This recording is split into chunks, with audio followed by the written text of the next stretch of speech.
Welcome back, folks. Wanted to do another quick follow-up.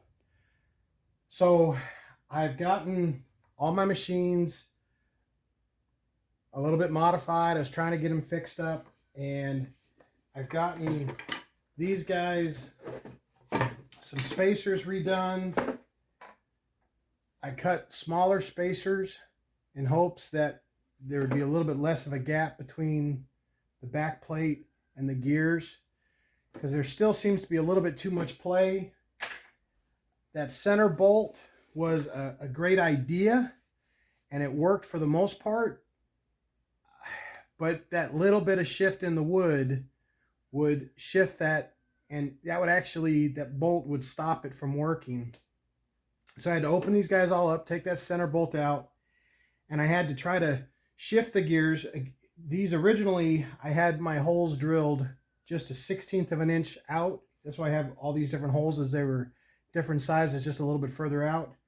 So I had to get the gears to be a little tighter around the center gear, the planetary gear. And it spins, but it sounds really heavy, and there's some resistance, more resistance than what I'm used to.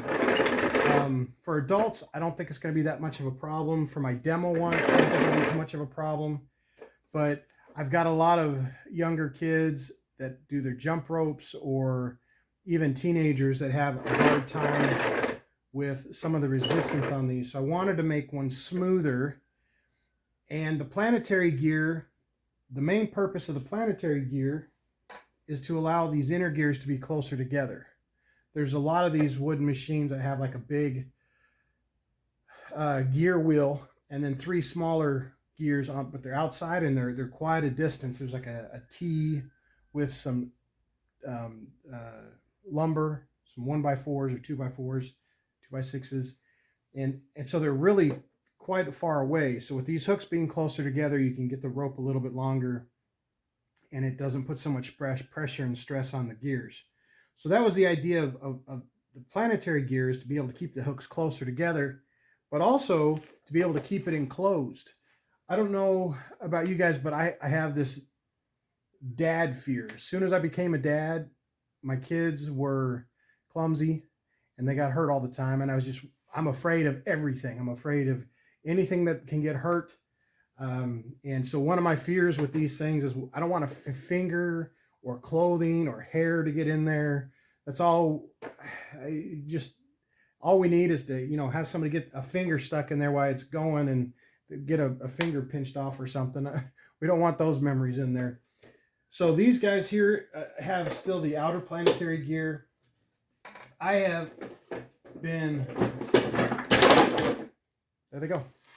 I've been working on a model with the inner gear. And this is a lot of the metal ones have this inner gear with the 3 smaller gears, or even that bigger one I was talking about has the inner gear and then the 3 outer gears. So what I've done, I use the same wooden gear program, the woodengears.ca. One of these days I'll actually get it right and look it back up. This is still 24 teeth to 8 teeth, so I still have my 4:1 ratio. And I measured it so that I could use the same framework. This is the framework from the hand cut one, and I put the teeth, the hooks that I had hand forged on here, and you can see how smooth that spins. So that is really, really smooth. So the other 2 parts is this is not a very complicated design, and this is very easy. I could put another plate on here, and I can actually thread these through a lot like the original design here. And I could have the back of the bolts for the hooks coming through the back. But I'm still worried about the gear being open. I don't want anything to drop in there and get something stuck in there. So what I have decided to try and do is, again, I just kept these measurements the same so I could use the same boards. I took my back handle, I had to cut off just a little bit more. And what I'm going to do is I'm going to take my handle and I'm going to screw it right to the gear. And then I made a different backer plate. So this backer plate here will go just like that. This handle will go right here. And we'll be spinning the center gear rather than the planetary gear. So this one will use the center bolt as an axis, and then all these guys have theirs. So this should, in theory, be a whole lot easier and keep the dimensions. And you can see, though, I had to move each of the hooks out an inch, inch and a half from where we were normally on the inside. So it is a little bit wider apart. I'll have to take that into account when we bring the top in, but that's close enough still. It shouldn't make that big of a difference. So I just wanted to introduce, I think this is version 4, and I've got these guys all cut out, and we'll get this mounted, and we'll get a test rope made of that guy. But I think that's going to work out really good.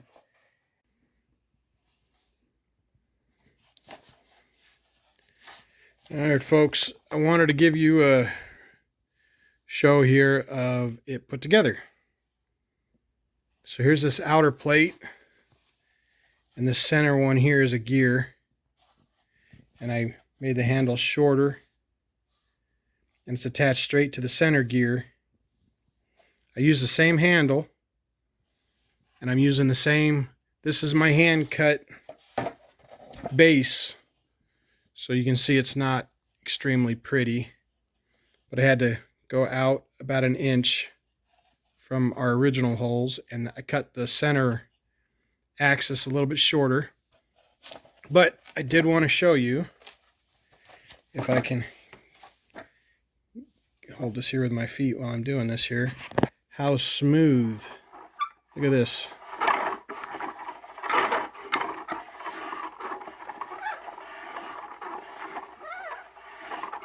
So it's extremely smooth, and just the weight of the handle lets it spin.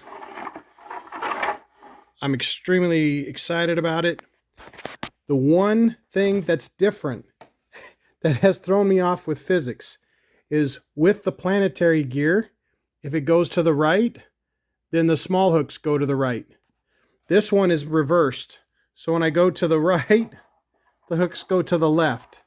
So I'm going to have to get my brain trained a little bit to, it looks like it's backwards, because these gears are going to this one, center one's going to the right, and the hooks are going to the left. But very smooth. And okay, folks, so here is where the rubber meets the road, as they say. Here's where we're going to find out. Now, I forgot to hit the record button, I guess, and I made one with the one twister with the hand forged hooks, and here's the results on that, and it was really smooth. I was worried about the top getting caught with the hooks being further away. Didn't have any problems there. There was just a little bit of resistance, but it was very natural, just the pulling of the hooks. So what I'm going to do is I'm going to swap this head out with the second one, and we're going to make another rope and see how it turns out. So this one did great. I'm going to take that out. We used to put these benches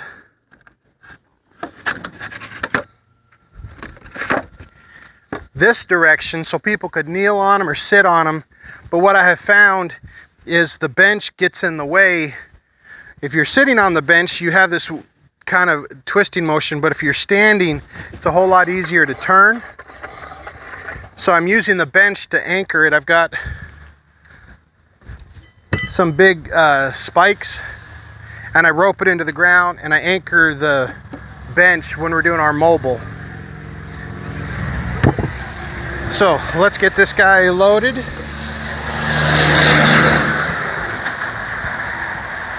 I've got my test yarn from all of the little remnants of previous ropes that were left.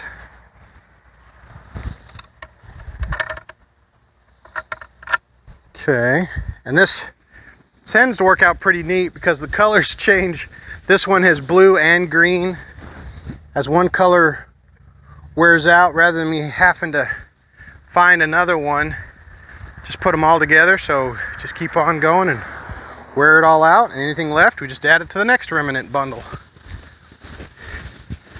So I've got this new, well, double loading option here. I've seen some other rope makers do it. You wrap it around the hook, so every time I go down, I'm putting 8 strands, just, oh, there we go, we swapped the blue on one swap, one pass, so I don't have to go back and forth 8 times. I can do it all in 3.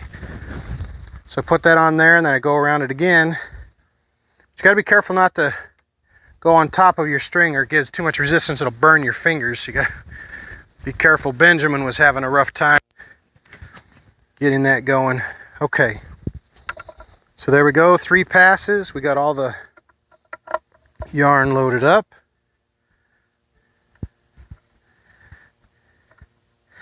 Now when I'm on grass, I've got to put some more weight on the top here, but this asphalt, the Traveler, moves pretty smooth, so I just put just a little bit of weight on my top. Just a hook will hold it. Okay. Oh, and I got it backwards. It ain't gonna work. There we go.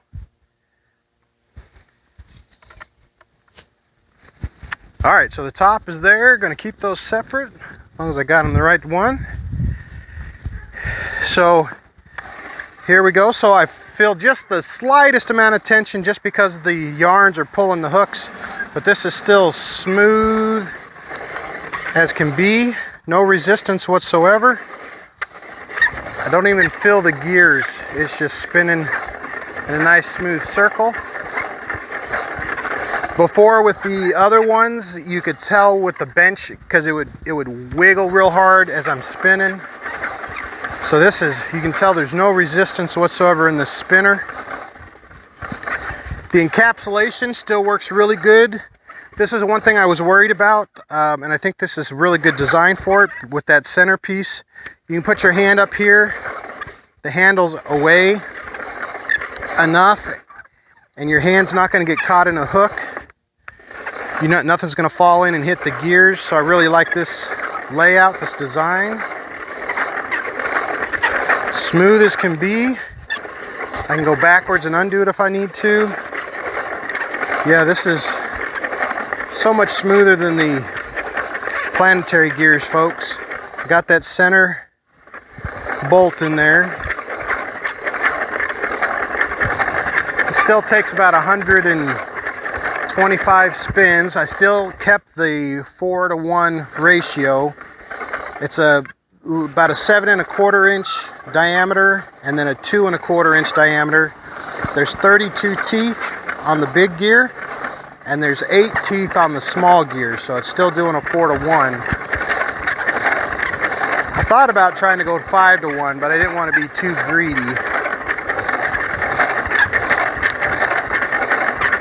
Still smooth as can be, barely any resistance at all. You can see it's just falling.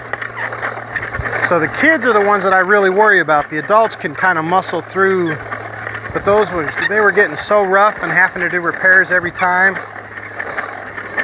It's a little sad when a kid is telling me that it's broken because he can't turn it. It's just because there's too much resistance and the gears are fighting too much. So I think this right here is going to work out really good. Kids shouldn't have any problems with this at all. Really smooth. I feel safe with it. All right, we should be about ready to bind. I'm going to straighten up my Traveler here. This is one thing I do like about the Dragonstone, having our physical location. By having those guides, it keeps them straight, because that twist right there wasn't letting that swivel go.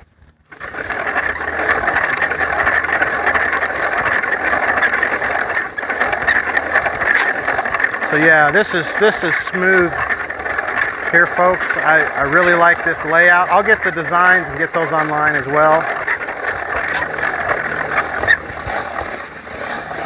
And then right here, as it gets right up here, it just naturally stops with the tension. Really good, consistent all the way through. All right, folks, I do have to say this is most definitely an improvement to those planetary gears. At one point with that center hook, I thought we'd have those planetary gears working, but all the repairs of having to keep fiddling with it, and then all the resistance for the patrons using it, had to find a better solution. Sometimes I make problems bigger than they are until we get down to it and just do it and find out how it turns out. And I have to tell you, folks, I am pleased the way that this turned out. So there it is, center gear, 3 smaller gears, and it works really nice. So we're gonna